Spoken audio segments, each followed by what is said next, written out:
Bonjour à tous et bienvenue sur la chaîne de votre liberté. On se retrouve aujourd'hui pour 3 nouvelles analyses chez, Realty, donc 3 biens à Détroit.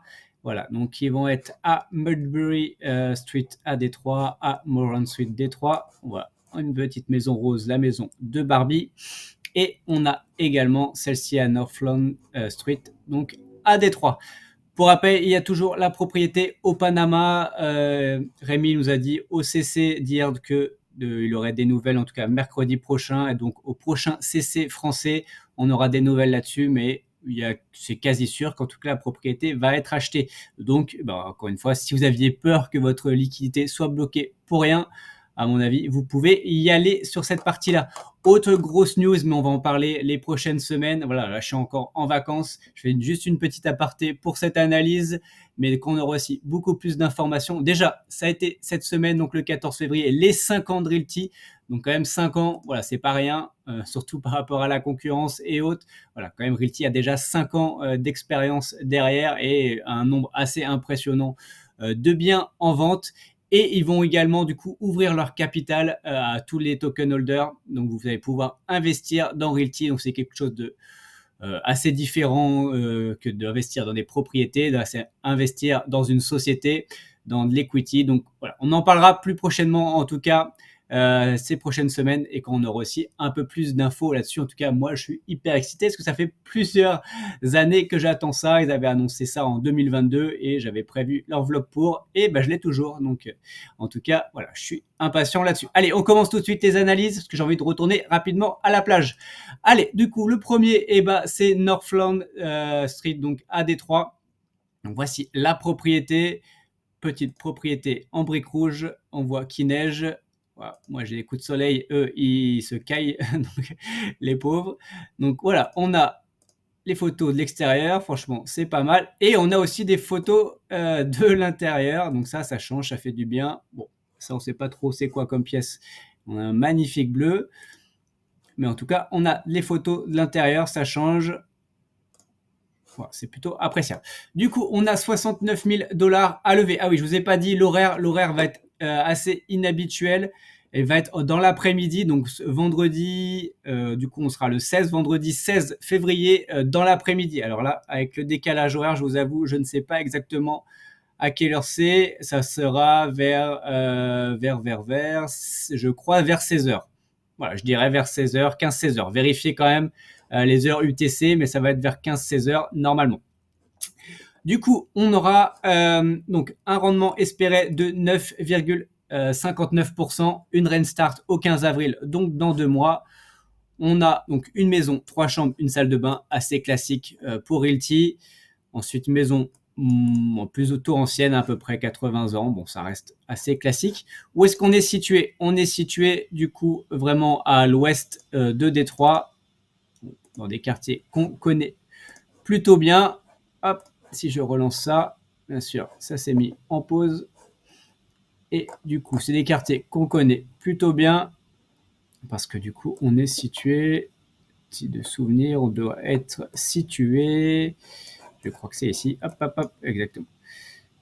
On est là, hop, on est dans ce quartier-là, à North, voilà, à Northland, on est par là. Donc là, on voit, bon, on a cette propriété-là, celle-là, qui sont pas très très loin.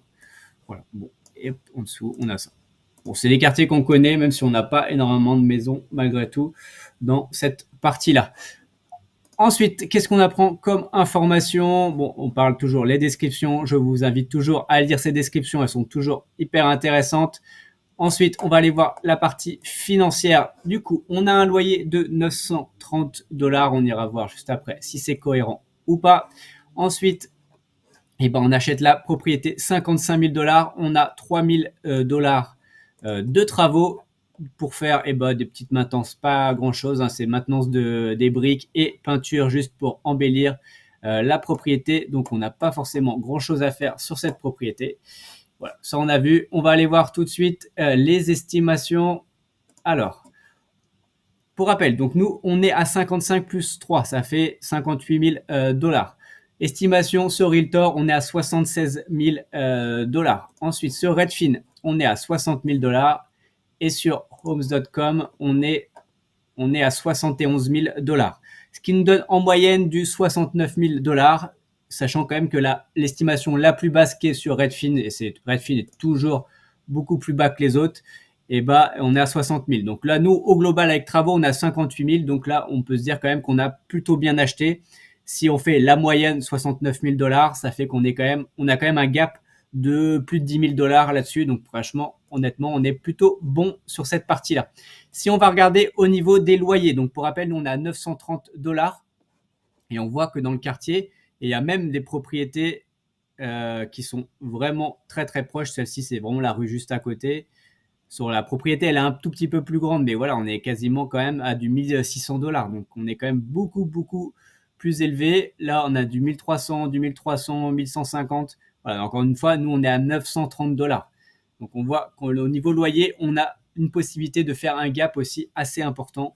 Donc là, c'est également un point très très important. Très très bon. Ensuite, au niveau du quartier, si on étudie un peu ce quartier et on voit la courbe de croissance des estimations. Donc, il y a 5 ans, en 2019, en moyenne, on était vers les 51 000 $. Aujourd'hui, 5 ans après, on est à 71 000 $. Donc, on a pris un gap quand même de 20 000 $ sur 50 000. On peut se dire on est à peu près à 40% en 5 ans. Encore une fois, les performances passées ne présagent pas des performances futures. Mais bon, ça vous donne quand même une idée et la courbe est quand même assez linéaire. On verra que par exemple dans l'autre quartier, la courbe elle n'est pas du tout linéaire et elle n'est pas du tout dans ce sens-là. Donc là, pour moi, c'est quand même un point hyper positif là-dessus. Ensuite, qu'est-ce qu'on apprend dans le quartier? On voit quand même qu'il y a principalement des maisons. Donc quand même, plus de 75%, c'est des maisons. On a un peu d'appartements. Donc voilà, c'est du résidentiel à quasiment 80%. Et après, on a un peu d'institutions, bon, ça a des écoles et autres, mais on a quand même peu de bureaux et d'industrie. Voilà, c'est pas et commerce, voilà, c'est quand même assez léger. C'est vraiment un quartier résidentiel. Au niveau, alors, personnes qui sont locataires, donc 45% des personnes sont locataires et 55% sont des propriétaires, donc c'est plutôt moitié-moitié. Ensuite, on voit, bon, c'est un quartier jeune, mais bon, les États-Unis et Détroit en général est quand même un endroit qui est plutôt jeune. Ensuite, ça c'est un point quand même assez important au niveau transit, au niveau transport en commun, c'est plutôt mauvais et on va voir pourtant il y a quand même pas mal de gens qui prennent les transports en commun. Donc pour ce coup, ça va être un point un peu négatif et voilà, on a vu à peu près toutes les informations qu'on voulait voir sur ce quartier. Du coup, la criminalité, je vous en ai pas parlé, mais on est dans un quartier qui est plutôt safe, donc là, c'est assez un bon point. Ensuite, au niveau vacances locatives, on a 17%. Bon, c'est du moyen, c'est pour Détroit, on va dire, c'est dans la moyenne, mais c'est plutôt moyen. Ensuite, au niveau personnes qui mettent entre 15 et 30 minutes pour aller au travail, sachant que c'est quand même un quartier résidentiel et on peut pas dire qu'ils y vont à pied ou c'est juste à côté, il y a 43%. Donc là, pour le coup, c'est pas forcément, c'est quand même en dessous de la moyenne. Il y a 70% des gens qui prennent leur voiture seuls et comme on a pu le voir, je vous en ai parlé juste avant, il y a quand même 11% qui prennent le bus. Et on a vu que au niveau transport, le quartier était plutôt mauvais. Donc là, il y a quand même 11% de personnes qui ont des conditions pour aller au travail qui sont pas top top, en tout cas pour ce quartier. Allez, on va regarder au niveau des risques naturels et on ira se promener également et je vous donnerai la note pour cette propriété. Donc, on voit au niveau des risques, et bon, il n'y a pas forcément aucun problème d'inondation, de feu, de tempête et de vent, ça va. Ils ont rajouté cet indicateur, donc c'est plutôt important, mais donc au niveau de la pollution, donc 3 sur 10, ça reste quand même très acceptable, et au niveau forte chaleur, on est 3 sur 10, pareil. Détroit n'est pas, en tout cas, dans les endroits très à risque des États-Unis. Allez, on va aller se promener dans la rue. Voici notre propriété. Bon, alors là, la Google Car n'est pas passée depuis 2019, hein, donc ça fait 5 ans. Ça commence à dater. Ce serait bien qu'elle actualise tout ça. Après, on va aller se promener. Vous allez voir, le quartier est plutôt pas mal. Donc, je vais vous donner sa note. Donc, la note est de 7,40. Encore une fois, pour rappel, les notes, c'est des notes personnelles. Hein, ça correspond aussi à mes critères. Donc, faites vos propres recherches. C'est quand même hyper important. Donc, hop, on va se promener en attendant. Et regardez, franchement, les pelouses, elles sont, les voisins là, c'est plutôt bien entretenu. Les propriétés, elles sont plutôt belles. Moi, j'aime bien regarder les voitures aussi. On a quand même des voitures plutôt sympas. honnêtement, voilà. Limite, honnêtement, la limite, c'est la maison la plus moche du quartier. Après, voilà, c'est bien, à part celle-ci, ouais, c'est à part celle-ci qui est pas terrible, un peu cabane, mais sinon, dans le reste, honnêtement, voilà, c'est des propriétés plutôt sympas, plutôt bien entretenues. Allez, la pelouse parfaite. Donc là, on est plutôt bien. Le quartier, en tout cas, la rue est plutôt belle. Du coup, pourquoi 7,40? Eh ben, donc son prix d'achat, on a vu, hein, c'est plutôt un bon prix d'achat avec un potentiel plus-value. On a vu dans le quartier, la courbe était assez linéaire, donc il y a quand même une potentielle plus-value intéressante. Le loyer, eh ben, on est quand même mieux que ce qui est pratiqué. On a quand même aussi un gros gap à faire là-dessus. C'est plutôt intéressant. Le quartier, ben, on est en train de le voir, hein, il est plutôt bon. Limite, c'est la propriété la moins belle du quartier, hein, mais bon, honnêtement, un peu de tondeuse et les 3 000 € pour refaire un peu peinture ici et briques, et ben on sera au top. Et ensuite, et ben, point négatif, oui, je vous avais parlé, ben, un peu les transports qui sont pas incroyables. Travail, voilà, il n'y a pas de travail vraiment à côté. Les gens ils mettent quand même un peu de temps pour y aller. Et comme bah, je vous ai dit, bah, franchement, c'est peut-être la maison la moins belle du quartier. Sinon, le quartier est top sur cette partie. Allez, on va aller voir tout de suite les deux propriétés juste après. Donc voilà, la maison de Barbie, voilà, en rose. En rose, elle est voilà, elle est rose. Hein. Enfin, c'est un style, faut apprécier. Ce que j'aime bien là-dessus, c'est ça. Voilà, ça je le dis souvent. Voilà, la preuve, je présente typiquement cette carte-là. Encore une fois, merci au créateur de ça. Hein. Vraiment, c'est un quelqu'un de la communauté qui a créé cet outil-là et c'est vraiment hyper utile. Et du coup, et ben là, voilà, on voit que Realty a créé également ceci. Bon, c'est un peu bête parce que du coup, je sais pas où est la propriété. Là, Morande, je crois que ça doit être celle-ci. Donc là, ça doit être celle-ci. On va voir qu'après, il y a celle-ci. La seconde, je crois comprendre que c'est celle-ci par rapport aux cartes. Mais voilà, il faudrait qu'il l'entoure ou je sais pas, qu'il fasse quelque chose pour dire que là, on parle de cette propriété. Ensuite, du coup, on voit les photos de l'extérieur, hein, les roses de tous les côtés, même de derrière. Donc ça, c'est fait. Ensuite, donc on a 70 000 $ à lever. Donc la vente aura lieu toujours le vendredi après-midi. Attention, hein, heure inhabituelle. Donc ne loupez pas la vente si vous êtes intéressé à acheter ces propriétés. On a un rendement espéré de 9,62, une Restart au 15 avril, comme celle juste avant. On a une maison quand même assez ancienne, à 1906, c'est quand même assez important. Voilà, plus d'un siècle, c'est assez rare, mais en tout cas, elle tient toujours debout. Ensuite, au niveau financier, on a un loyer de 925 $. On va en parler juste après, ça c'est un point important. Ensuite, on a 56 000 $. On achète la propriété 56 000 $ et on a une enveloppe travaux de 3 000 $ qui va nous servir à réparer un peu le toit et entrer. Voilà. Par contre, alors où est-ce qu'on est situé? On va voir ça et après on va parler des points un peu négatifs. Là, on voit qu'on est au nord-nord-est, voilà, dans des quartiers qu'on connaît aussi plus ou moins. On a pas mal de propriétés, on l'a vu notamment avec ce qu'ils nous ont montré ici. Voilà, on a déjà quelques propriétés aux alentours. Alors, juste pour parler des points positifs et négatifs. Le premier point, alors vous allez voir un peu, on va se balader, mais il nous parle quand même aussi du côté du quartier qui se développe pas mal. Alors, je crois que c'est peut-être dans l'autre propriété, mais c'est exactement le même quartier, donc on va en parler. Point négatif, et ça me pose un problème, c'est que là, dans la description, ils nous disent qu'ils l'ont acheté 67 000 $. Alors que là, c'est 56 000 $. Donc, sur quel chiffre je dois me baser? Là, voilà, c'est une erreur. C'est une erreur de frappe. Le problème, c'est que moi, je ne sais pas à quoi m'en tenir. Alors, si je m'en suis tenu à 56 000, parce que si on fait tous les calculs, forcément, en fait, si on va arriver à 70 000 $, c'est forcément 56 000 $. Mais voilà, ça me pose. Enfin, encore une fois, il faut faire hyper attention. C'est des descriptions. Voilà, moi j'encourage encore une fois tous les gens à lire les descriptions, c'est important. Mais voilà, faut faire quand même attention aussi à pas faire trop de fautes. Comme celle-ci, on sait qu'il y a pas mal de copier-coller, c'est logique, mais bon, attention là-dessus. En tout cas, moi je me base sur les 56 000 $, ce qui est assez logique, encore une fois, pour lever 70 000 $. Point positif, eh ben, c'est le loyer. Alors, je vous ai pas remis tous les documents enfin, tous les sites qu'on a pu voir. On va aller vite aussi. Mais du 925 $, on en parlera juste pour la propriété juste après. Parce que du coup, comme elle est exactement dans le même quartier, vous allez voir que l'autre, il y a beaucoup de travaux et on voit quel loyer on peut atteindre juste après. Donc ça, on va en parler juste après. Juste pour vous donner par rapport au loyer moyen, moi je suis à 1125 $. Donc là, on est à 925. Donc là, on est plutôt pas mal. Là, donc on est à 59 000 avec les travaux et en moyenne, moi je suis à 62 000. Attention, il y a quand même une fourchette très très importante dans ce quartier. C'est un quartier qui est en grand changement. Donc on va de 38 000 $ à 88 000 $. Donc voilà, ça dépend des sites. En moyenne, ça fait du 62 000 $. Donc on est quand même, on est dans la moyenne, on est dans les prix, ça reste assez cohérent.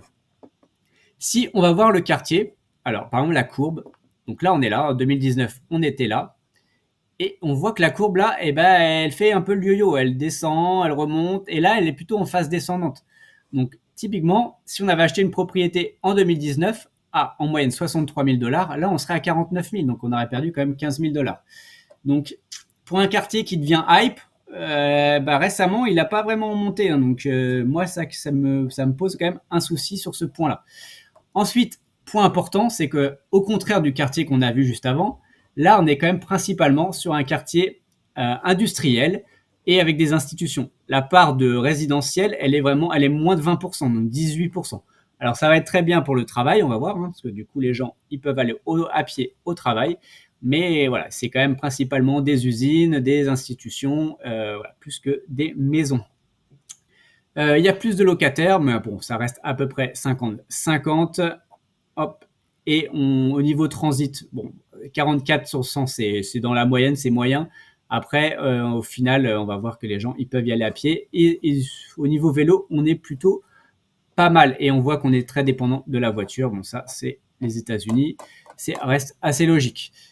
Et juste si on va voir tout ça aussi, les autres infos. Alors, on va voir en se promenant que c'est un quartier qui est encore une fois en pleine mutation.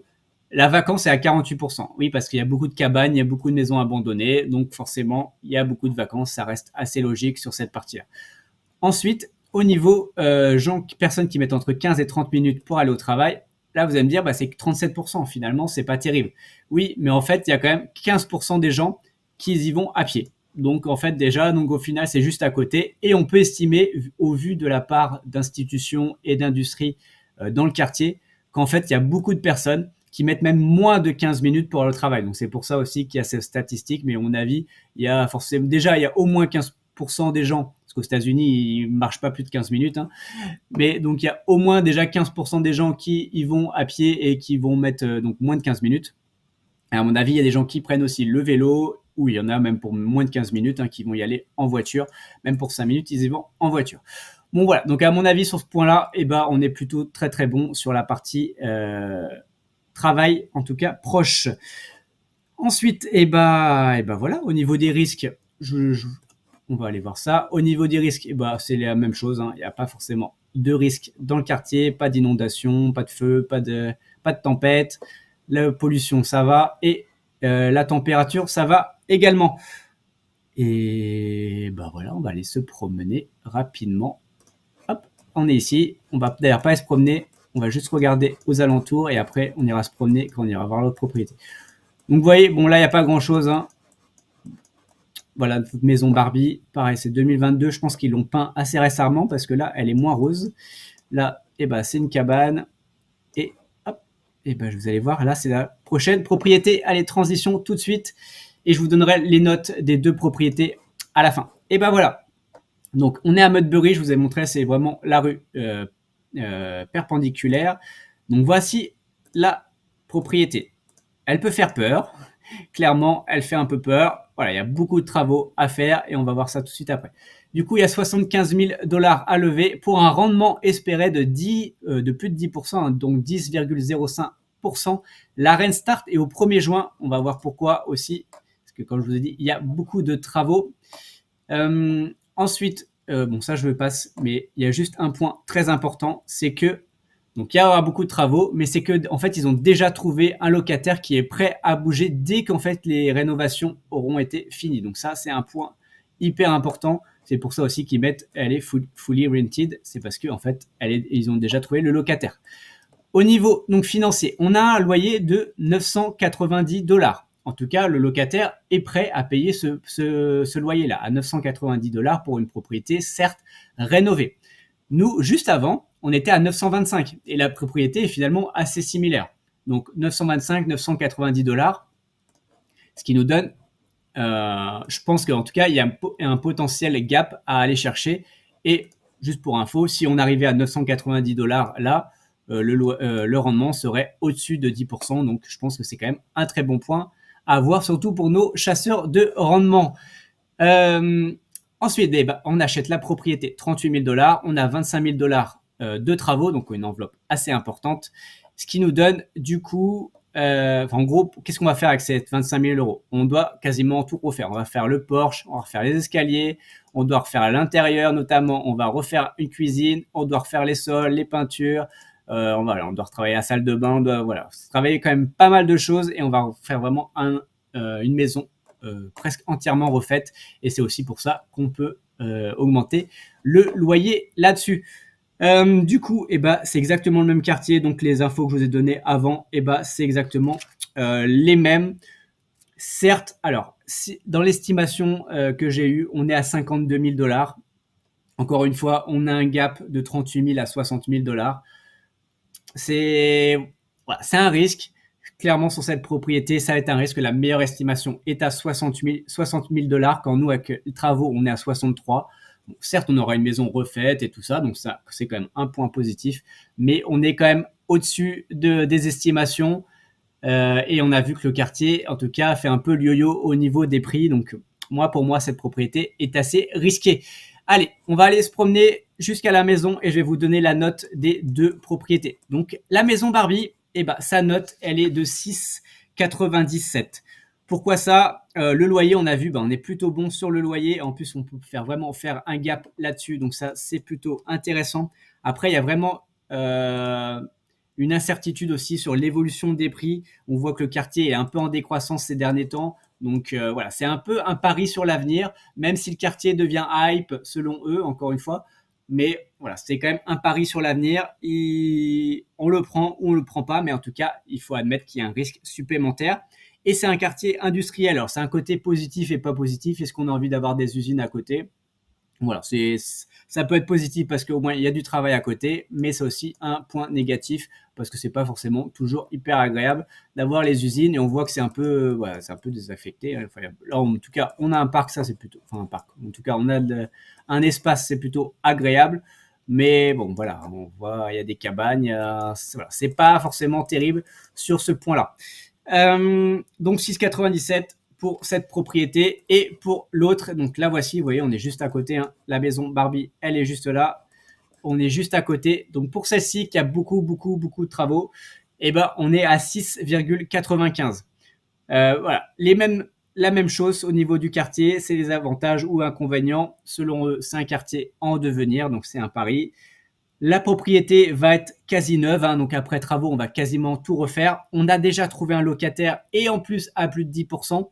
Donc ça, c'est aussi quand même un point très positif. Mais bon, les points négatifs, clairement, c'est le risque. Je trouve, moi, le risque assez important, que ce soit le quartier, en tout cas l'évolution des prix, le potentiel plus-value et travaux. On sait que parfois, sur la partie travaux, les délais ne sont pas toujours respectés par Realty. Et là, si on met encore 2 mois de plus, est-ce que le locataire va vouloir attendre 2 mois de plus? Voilà, on n'en sait rien. Aujourd'hui, il est d'accord pour attendre. Il est d'accord pour attendre 3-4 mois, mais peut-être est-ce qu'il sera d'accord pour attendre 6-8 mois? On n'en sait rien. Donc voilà, pour moi, c'est un risque, en tout cas, à prendre. Donc pour rappel, voici les notes du coup. Pour la première, on était à 7,4 et pour les deux suivantes, donc Morang, la maison Barbie à 6,97 et la maison à travaux, donc à Medbury, qui est à 6,95. Allez, c'est tout pour moi aujourd'hui. Voilà, je vais pouvoir retourner à la plage. Pour rappel, tout ceci ne sont pas des conseils en investissement. Mon but n'est pas de vous apporter le poisson tout cuit dans l'assiette, mais de vous apprendre à pêcher. Faites vos propres recherches avant d'investir votre propre argent. Je vous souhaite de bons investissements et rappelez-vous, le plus important est que chaque jour vous fassiez un pas de plus vers votre liberté. Allez, ciao!